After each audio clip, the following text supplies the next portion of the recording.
Hey there, back again. Thanks for joining me once more time here at the Brook. Babble by the Brook. Nice, lovely day here today, although it's going to get rather warm. I can feel it already, and this is pretty early in the morning. Yeah, it's going to be a sticky day. So right off the get-go, before I forget, because I will, I want to address two items from last video. One of them was the talking about, actually I'll do with the longer explanation first, as if there's any difference in Todd's world. It's all long, windy. Yesterday I mentioned something about, we were talking about education in the last video, and I mentioned something about kids being, out and about by 10 to 14 and, kind of working and stuff.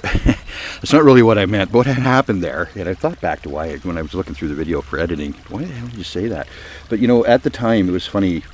I'm a big fan of Scrooge, the Christmas Carol. I can't remember the year, I think it's 53. The movie with Alistair Sim is the best, but the story itself is a big fan favorite.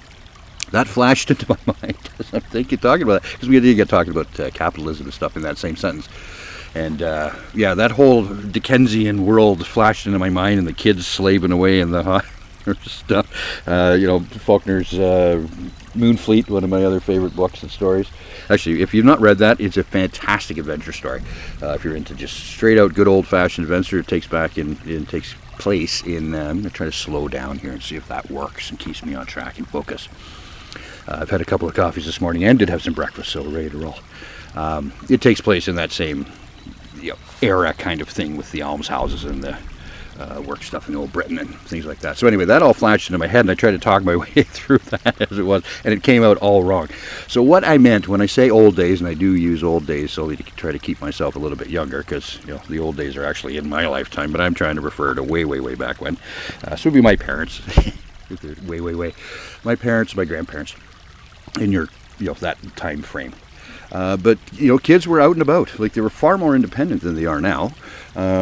And again, that's not through evolution, I don't think. I think that's through environmental conditioning. We've turned kids into, the term snowflake gets used quite a bit, but it's actually quite apropos. It does fit the motif. But anyway, so kids were out 10, 11, 12, 13, 14. That was the end of their education. Then they were working or learning a trade, or, whatever they were going to do is when they were getting rolling. It does show that we can educate at such a young age, and there is a place for trades, and that is learning a trade, whether it be the business or you're going to do it independently or through an independent, a company doing some training, particularly, a skill set. There's all a fit for this. And again, it boils down to having the choice of whether I want my kid to be working in that thing. I want my kid to be at a business. I want them to learn a trade or a skill or whatever. You'll be able to do that through your choice in the libertarian world. So that's kind of what I meant by that. It got muddled again by that whole flood of Dickensian style, to quote Big Bang Theory there. Dickensian style stuff came through my head at exactly the same time, and it kind of muddled that whole thing up. But the idea is that we don't need kids in school till they're 18. We don't. They don't need to be there. Again, the choice would be, if you want to be there, you can knock yourself out. But there is no need to have that in there. Kids can be doing their thing at younger ages. And again, obviously, there's various things we have to take care of. You can't have, well, I guess you could, but, ideally a 12-year-old's not going to be climbing cell towers to install antenna. I mean, you have to be realistic about the whole thing. But at the same token, we can then get away from this whole, coddling children. They are quite capable of doing things. You see it all the time. There's evidence everywhere. Kids are quite capable of doing all sorts of extraordinary things before they're 21, before they're 18. So that was one. The second one was, see, now I've forgotten already. At least I got the big one out of the way. Oh yes, so I talked about equality, and I wanted to make the point, because that was kind of an offhand comment that fit there, but I want to make that point as to what I meant. So when we look at two humans side by side, the outside clearly is different in many cases, unless you're an identical twin, actually, it's different all the time. So you're not equal even in that regard. Humanity has various skin colors. I personally just see you as a skin color. I'm a white, someone else is a black, someone else is a yellow, someone else is a red, someone else is mottled, someone else is, all sorts of stuff. But that's all it is. It's just skin color. It's like a different of a coat. I don't really care. It doesn't make any difference to me, but that's just my personal opinion. But inside, it's what really matters. So internally, we are humans. We are made up of all sorts of things that are the same, but they're put together, kind of described on a website, kind of like website, slow down, Todd.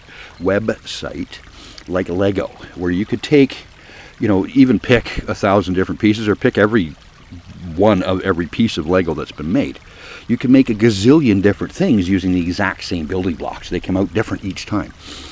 This is the same thing with humans. We put together the same building blocks, but they come out they come out differently. We come out unique as the way we go. So from an equality point of view, even just looking on the surface, we're not equal.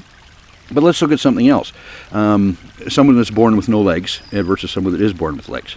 Are they equal in a running race? Well, one can argue that there are ways to, prosthesis and all that kind of stuff, but they are not equal. They are not equal. No. Again, that's it. They're not equal. Equality is ridiculous. It just doesn't make any sense. Slow down, Todd. But what we do have to look at is the human component. So as a human, we are all equal. So that person that has no legs versus the person that does legs, does that make them a better or lesser or a more human than the other? No, not at all. In no shape or form. They are still both human, both with the same basic equal right that you are human and no one else has an elevation above you. And therefore, there is no person on this planet that then has the right to tell you what to do, period. And to order you and force you and do all of that stuff. It's ridiculous. And that's straight back. So let's go back a little further. Let's keep on going down this rabbit hole. So the idea of equality, we can see observably, is not factual. It isn't. We are equal in that we are humans, but we are not equal in how we are. We're not equal in intelligence. We're not equal in skill. Here's another one, equality for all. Right? Equality for all. So the person that works 10 hours a day like a dog and does their thing versus the person that doesn't do a damn thing and just sits around all day. They're equal? No, they're not. Because, one person is putting out and the other one is not doing a damn thing. There's no equality there whatsoever. So why should the person that sits on a couch be treated equally in terms of effort to the person that's out there every day doing their thing? They shouldn't be. It's ridiculous to even think so. So let's scrap that whole idea. But when it comes to equal access, this now becomes a completely different thing. So every human, because you are a human, every human is the same in that regard. We're equal because we are human beings.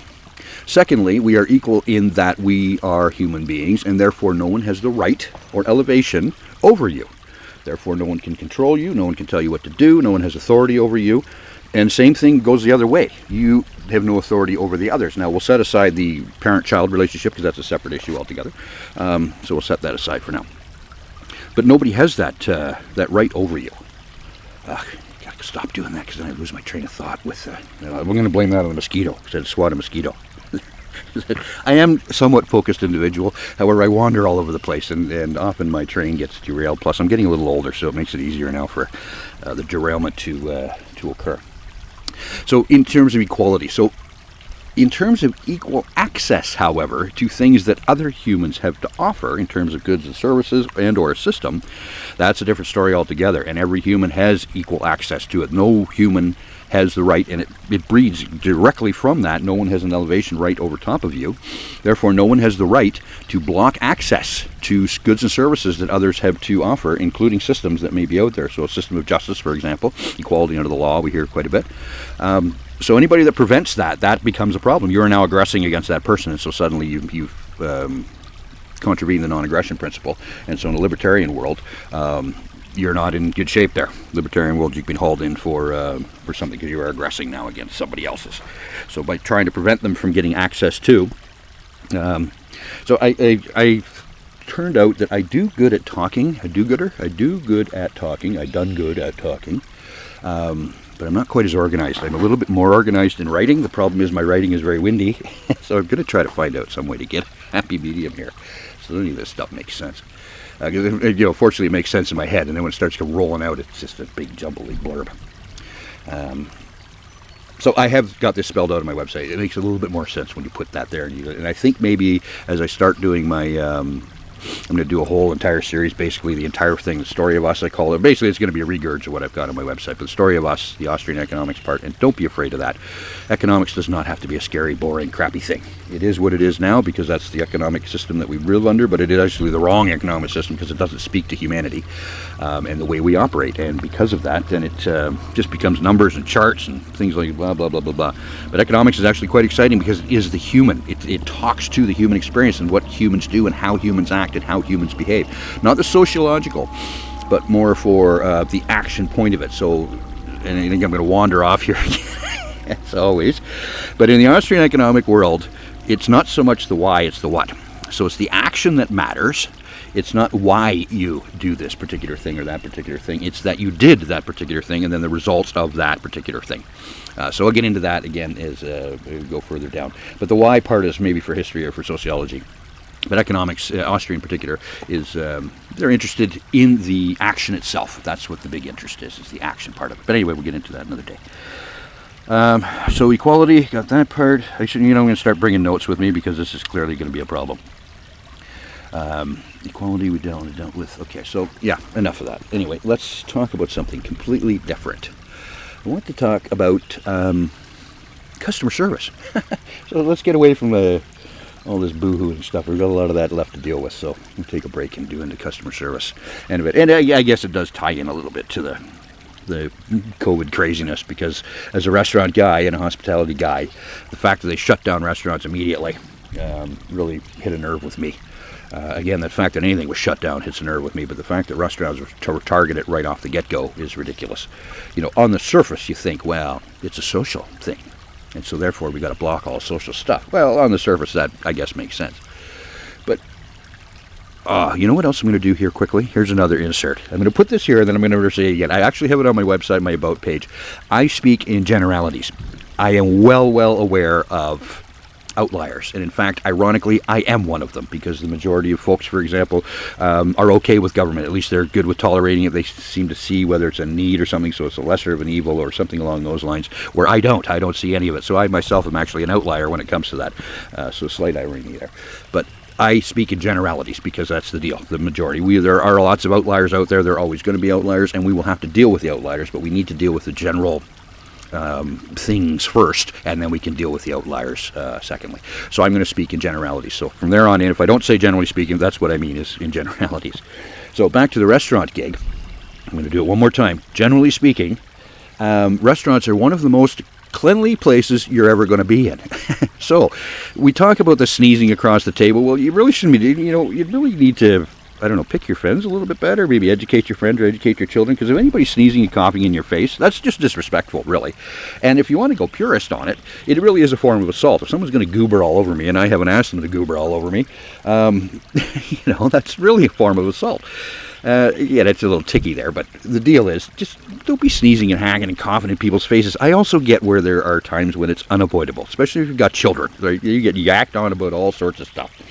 Good gravy. However, you've probably built up your immune system on that part in time, especially with your child, so that's a different deal. But anyway, you are going into a restaurant that's open during this pandemic thing. I'm going to say that there was something going on here that we had to be concerned about, just for the sake of argument. And so we have the pandemic going on, and again, boy, these mosquitoes today. I'm not disrespecting the senior citizens, because I've spent a lot of time working in that environment, and that's why I am actually quite pissed off about that whole thing, because they should have been protected automatically. There should have been none of this banana stuff going on here with them taking a big hit on the COVID business. But anyway, that's a story for another day. So when the restaurant stays open, the people that are going there have made the choice to go there. They've made the choice to go into an environment knowing full well that there may be a possibility of something happening. Well, there's a possibility of something happening just walking out your door. In fact, you could trip up your stairs. There's a possibility of something happening getting out of bed. In fact, you die in your sleep. There's a possibility of something happening at any given time. It's all a matter of degrees. So we go into a restaurant. You look around a restaurant. Oh, I almost said it, but I'm not going to say generally speaking. I'm not going to say it. When you look around a restaurant, they may be cluttered, but they are clean. Believe me, trust me. You have no choice. It's in your best interest to do so. You have to. This is why the free market works so well, and will work so well when we finally get to it. It's not in anyone's best interest to kill or poison your customers, your guests that come in there. It isn't. Your paycheck depends on it. Your paycheck in the restaurant gig depends on bums in seats and smiles on faces. And if those don't exist, you're out of a job. Full stop, right? And, oh, well, I could go to another place. Well, you're going to run out of places. Everybody's doing the same thing. So this is the deal. The people that are professional about it, and that's what I'm going to get to customer service in a second, they will take the time to make sure. So we're spraying tables down, silverware and stuff goes through dishwashers with sanitation stuff. Your kitchen is clean in terms of, germs and bugs and stuff like that. We may have a little clutter. There may be a little bit of dust on the floor. But generally speaking, it's automatic. It's clean because it's not in my best interest, again, to kill somebody, or to poison them, or to sully the reputation of my restaurant. You, as the guest, are coming in and you are giving up your time and you're giving up your money. And so therefore, I need to give you something in return, and that is a safe and fun experience. Where you're going to enjoy the food, you're going to have some great social interaction, you're in a cool environment that you don't have at home, and that's what I'm giving you. And we'll talk to this. This is one of my mottos, personal mottos for customer service, and if you want to use this, knock yourself out, just give me credit back. Earn your return. I love having new customers in. I love it. In fact, I've switched between, because in my other half of my career is in computer tech and computer security and support. And so therefore you are a customer at that end, but when you come to my restaurant, you're a guest. So I slip those. What I mean is guest. When you come into my restaurant, you are my guest. And I want you to come in and have a fantastic time. But I want you to come back, because it's great having you there once. I want to have you more and more. I want you to come back and back, because then again, that ensures the paycheck, it ensures the livelihood of anybody else working there, and ensures the continuity of the restaurant. And so therefore, I would like you to come back. I want to earn your return. So every time you're in, that's exactly what I am doing, is earning your return. One of those things is to keep a clean place. So by shutting down the restaurants, you are being absolutely ridiculous. Leaving a grocery store open? Oh yeah, well, they're a necessity. They're an essential service. Okay, that's fine, but do you think a virus, if there's a virus, cares whether it's essential service or not? It doesn't give a crap whether it's essential service or not. You could get just as easily infected or spread around in a grocery store as you're going to get in a restaurant. And in fact, I would argue in places like Walmart's and, let me not pick on anybody, a department store, or a grocery store, you have a far greater chance of getting it, because there are more people there. People are grabbing things and putting stuff back. You don't know if they've been wiping their hands or putting in your face. In a restaurant, you don't. Here's a perfect example. People's hands are washed often. They're washed often because it's health and it's safety. But let me tell you, all you have to do is spend some time chopping up a whole whack full of jalapeno peppers and forget to wash your hands, and you touch your face or you go to the washroom, you will never, ever make that mistake again, ever. I guarantee it.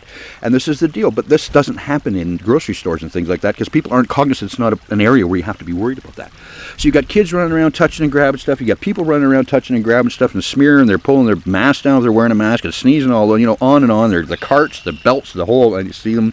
I get it. They are cleaning those, but that's still, they remain as areas of transmission, where you're doing the exact same thing now in the restaurant. You're wiping stuff down, but that's the same thing all the time. There's nothing new there. The table's always wiped with a sanitizer. The silverware is always clean. It comes out of a sanitized thing. Your plates are clean. Your food comes out clean. You may be cluttered. There may be dirt. People may have touched stuff, but they're going to be wiped off and cleaned again. Oh, but what about the chairs and the tables? Well, don't put your hand, again, on and on and on we can go. The bottom line is they should not have been closed. It destroyed the livelihood. The destroyed restaurants are always on a razor thin anyway. And you destroyed this. These people in Queen's Park, particularly in Ontario, but it's all across the board. But they should be held accountable for this. They should actually be held up in criminal charges. This is absolutely ridiculous. And they have ruined people's lives. And, the interesting part is we're paying for it through our taxes, because government have no resources of their own. So we're paying to have our lives ruined by a group that's disconnected, that you'll never meet. How many people know your politician? How many of you gone out for beers with your politician? Not very many. I can guarantee that.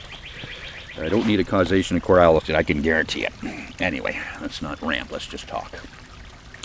So there we go. Restaurants should not have been shut down, period. They should have been left wide open. And that's the way you go. And if you don't want to go to the restaurant because you feel unsafe, then there's nothing wrong with that. That's your choice, and you have every right to make that choice, and you stay home. That's fine. But don't then, the other folks can't be forced to do so either. If they want to go out and have a meal and do their thing out there, then knock yourself out. I'm going to see what happens here. So I'm coming up on my 20 minutes to see if my camera stops recording, or if it rolls over to another 20 minutes. Yesterday I manually did it, but how much time we got left here? 30 seconds, so I won't start talking about customer service just in case I have to stop and start this whole thing. So anyway, yeah, bottom line is pay attention actually when you're out, especially in a good restaurant. You'll find some that are not. They are out there. Again, as I mentioned before, there's always outliers. But pay attention when you're in and just look around. Watch how clean they are. And it's wiping. Again, clean and clutter are two different things. You, from a cleanliness perspective, when it comes to health and comes to eating, you don't want goo on your table. You don't want grit and gunk on your silverware. You don't want grape